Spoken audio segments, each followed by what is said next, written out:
E é importante, gente, o caso de Americanas, porque foi uma fraude, né? Ah, Foi uma fraude. E aí, às vezes, as pessoas falam o seguinte: poxa, eu vou resgatar do fundo que tinha exposição em crédito de Americanas ou de ações de Americanas. É importante dizer, né?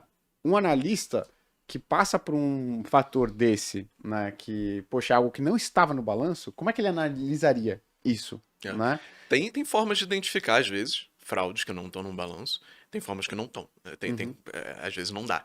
Por exemplo, IRB, você consegue identificar? A Esquadra conseguiu. Por quê? Cara, tinha inconsistência com outros dados. Então ela pegava os dados do regulador, olhava, batia com os dados da IRB e falava: olha, a matemática não tá batendo, os números aqui uhum. estão um, aqui estão outros. Ela pegava das outras empresas seguradoras que faziam resseguro com a IRB, batia também e falava: ó, tá casando. Então às vezes você consegue pegar por vias indiretas. Às vezes você consegue pegar por vias diretas também. Novamente, o caso da IRB, ela tinha um ROI de 30%, que não só era o maior do Brasil, como o maior do mundo. Era a melhor Claro. seguradora, fantástica, sabe? Tem alguma coisa errada, às vezes tá bom demais para ser verdade e não é verdade. Uhum. No caso da Lojas Americanas, eu acho que se fosse outra empresa fazendo a mesma inconsistência e tudo mais, talvez ela não tivesse falido, porque o grande problema dela é que o Covenant estourou, né? Aquela Uhum. cláusulazinha. Quando você leva em consideração o risco sacado como dívida líquida lá no Covenant, aí ele passa dos 3,5, que era Uhum. o limitador. E aí, como tinha esse ar de fraude, assim, falando tudo mais, normalmente acho que o banco faria um waiver, alguma coisa assim, ou renegociaria para evitar justamente ter que levar a empresa à falência. Mas como tinha esse ar de fraude, acho que ninguém quis renegociar, né? Uhum. Os nossos fundos aí não tinham, na Americana não tiveram impacto, né? Então tá tendo até uma diferenciação interessante. Mas dito isso, é uma ação, é uma empresa que estava claramente, você vê a ação caindo, caindo, caindo, caindo, aí tem ali a perspectiva que você tem acionistas de referência muito fortes, Uhum. e né, numa situação mais difícil poderiam sempre participar de um processo, e tinha essa mudança do management também, então eu consigo imaginar as pessoas, não, peraí, talvez aqui tenha uma história muito ruim, mas olhando para frente pode ser que essa história se reverta, né? Então imagino Ou que fique algumas menos pessoas pior só, né? fiquem menos pior, ou possa ter alguma virada, né? Uhum. Então é sempre difícil, exposto é sempre muito fácil, É, É, exato. sim.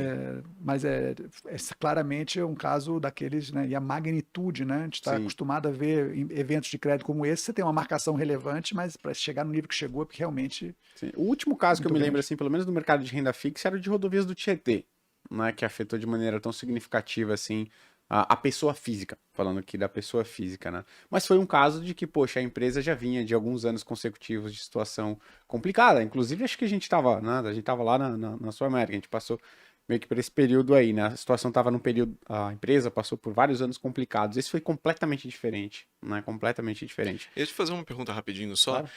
que até o pessoal mandou no chat. A galera vê isso acontecendo aqui no Brasil e a gente já tem um pessimismo nato com o país. Então a gente acha que só acontece aqui e não acontece lá fora casos de fraude como esse. Se você for olhar lá pra fora, teve Aeron, por exemplo, foi gigantesco também, teve vários casos, Waste Management, enfim, que não falta exemplo lá. Você acha que, na visão do investidor internacional, tem um caso como esse aqui faz com que, putz, os caras percam completamente a fé em investir em ações brasileiras? Não, acho que não. Acho que é um impacto importante, né, da credibilidade, afeta, mas não de forma assim. Tem outras histórias muito bem contadas no Brasil, e os ativos no Brasil estão muito descontados, então a gente tem uma história própria nossa, mas claramente não ajuda. É um vetor negativo. Uhum. Os acionistas de referência são muito reconhecidos, né? Eram reconhecidos como grandes empresários no Brasil e no mundo, claramente, né? Por todas as empresas que eles têm. Isso também atrapalha um pouco, né? Então, assim, não é uma história boa para contar, não. Uhum. Uhum. Mas Boa. acho que a maneira geral ainda é bastante localizada. Mal bem o tamanho dela em relação ao mercado como um todo é um tamanho pequeno. Já vinha sofrendo muito, né? Resgatei aqui algo que você falou, porque você não foi a primeira pessoa que comentou mais agora do, digamos assim, do momento verde que o Brasil tá, que estava esquecido no governo anterior, né? Isso é bom do ponto de vista de investimento internacional, porque outros países, outros investidores passam a olhar o Brasil com um olhar um pouquinho melhor, né? Passam a considerar ele como um destino, né, de investimentos agora, coisa que talvez poderia prejudicar um pouco lá atrás. E a gente percebe algumas iniciativas, né, tentando colocar o Brasil, parece, aproximar o Brasil de outros países. Por que que eu tô querendo dizer isso? Estou querendo dizer do caso da discussão sobre uma moeda entre Brasil e Argentina. Não é uma moeda comum, como é o euro, mas é uma moeda que teoricamente, né, ela facilitaria as negociações comerciais aí entre Brasil e Argentina. Vocês têm alguma visão sobre isso, né? Se essa aproximação com o bloco aqui, na América do Sul é algo interessante, se isso tende a impactar de alguma maneira significativa que a carteira das pessoas que estão nos assistindo aqui, ou não é algo que você acha que, pô, tá tendo uma eleição lá na Argentina, talvez seja algo mais em termos de popularidade, algo difícil de ser implementado? Acho que tem, primeira coisa assim, a gente tem desafios muito grandes nossos que a gente precisa endereçar de curto prazo. Então seria bom a energia, que é finita de todo mundo, focar nos desafios de curto prazo. Então eu diria que isso é talvez um pouco de distração para as nossas medidas fiscais, reforma tributária, arcabouço fiscal. Quanto mais energia aí, acho que é melhor para a gente. A discussão de qualquer tipo de arranjo como esse, ou de um arranjo que venha a desenvolver o comércio, é positiva no conceito.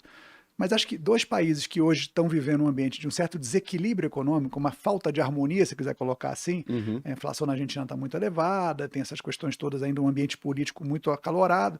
Eu acho que não é o momento da gente estar, né, assim, não parece ser uma coisa estável. A gente sabe que medidas como essas tomadas, talvez de outras formas, tiveram um esforço de planejamento gigante e ainda hoje em dia requerem uma organização, né? Imagina, o próprio euro, né? Tem um banco central lá que, né, conceitualizado, discussões políticas enormes Foram e tal. décadas de discussão até Décadas de implementar, discussão. né? Então, assim, eu acho que não é o momento, acho que uma discussão paralela de pouca relevância pode valer a pena, quem sabe aspectos que eu não me aprofundei, não vi os benefícios, mas hoje eu diria que os recursos, né, essa é uma equipe que está chegando, que tem desafios muito claros, muito grandes postos. Preferia estar atacando esses desafios agora no momento, mas é evidente, vai fazer uma conversa lá, vamos falar sobre isso e tal. Tem que ter muita segurança que isso não vai virar depois um daqueles elefantes brancos que o Brasil acaba pagando e que vai pagar somos nós depois no final, né? Então a preocupação acho que agora é mais o estudo secundário, vamos focar naquilo que é mais importante.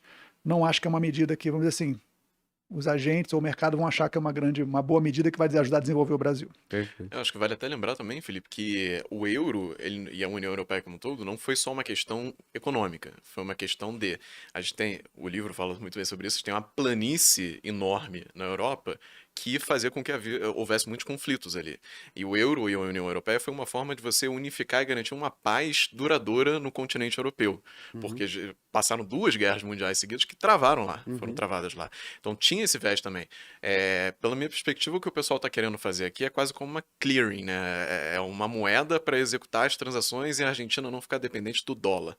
O que me parece meio confuso, mas remete um pouco ao que aconteceu lá em Bretton Woods em 44, né? Você tinha John Keynes de um lado representando a Inglaterra, o Henry White, o outro representante dos Estados Unidos, e o que Keynes queria era que tivesse uma moeda internacional que fosse emitida por um banco central internacional, enquanto o White queria que fosse o dólar como essa moeda de transação forte. O White acabou ganhando, né? Hoje o dólar é essa moeda que faz a transação toda, mas o que eles querem é meio que retomar uma moeda neutra, né? Uma moeda que não seja o dólar e não seja tão impactada pela questão dos juros americanos e tudo mais. Até que ponto a gente vai conseguir essa inovação vai ser um pouco complicado. Acho que a China está tentando há muito mais tempo, né? É importante frisar, né? Porque a Argentina hoje não tem reserva internacional. Então, para a Argentina seria algo muito benéfico. E a Argentina, nos tempos... o máximo de exportação que o Brasil, acho que fez para a Argentina, se não me engano, foi 4%, 5% da sua pauta de exportação. Mas foi algo semelhante, assim. Então é muito mais benéfico para a Argentina do que para o Brasil. Eu confesso que, assim, vendo os argumentos do pessoal, eu não entendo até agora o racional por trás disso. Porque um dos argumentos que eu vi era, não, beleza, você pode emprestar dinheiro para a Argentina, e se ela te der um calote, o que o pessoal já assume que a Argentina vai dar sempre, a gente pode retomar em mercadoria. Só que você para e pensa assim, bom, se ela me deu um calote é porque ela não tem a minha moeda. E se ela não tem a minha moeda é porque eu não quis comprar nada dela, né? Se eu quisesse comprar, ela teria. Eu vou tomar mercadorias que eu não quis comprar. O que eu vou fazer com essas mercadorias e que mercadorias são essas? Exato. Né? E é importante, né? Porque o euro, só para vocês terem ideia, né? Por que eu conheço um pouquinho da história do euro? Porque quando eu tava lá na Sul América, eu fui fazer uma parte da faculdade lá fora, né? Inclusive o Felipe que assinou lá a liberação para eu tirar uma licença. Então, de novo, muito obrigado aí, Palmas né, ao Felipe. Palmas pro Felipe, né? Mas o seguinte, a ideia de uma moeda comum, ela nasceu em 1960, né? Depois você teve um acordo em 1970, em 1990, que ele limitava a oscilação cambial, né, de vários países ali que depois vieram fazer parte da União, né, da União Europeia, da zona do euro, desculpa. E aí em 1999 você teve a adoção do euro digital, né, somente para questões contábeis, que foi ser adotado como moeda comum somente em 2002. Então, olha só, a ideia inicial... Quase uma URV, né? Exatamente, quase uma URV. Levou 40 anos, quase 40 anos entre a ideia inicial até a implementação do euro, uma moeda comum. Então acho que a gente precisa ficar menos preocupado com isso e, como o Felipe colocou, dar atenção de fato, né, aos problemas que nós temos aqui hoje, que são muito mais latentes, né?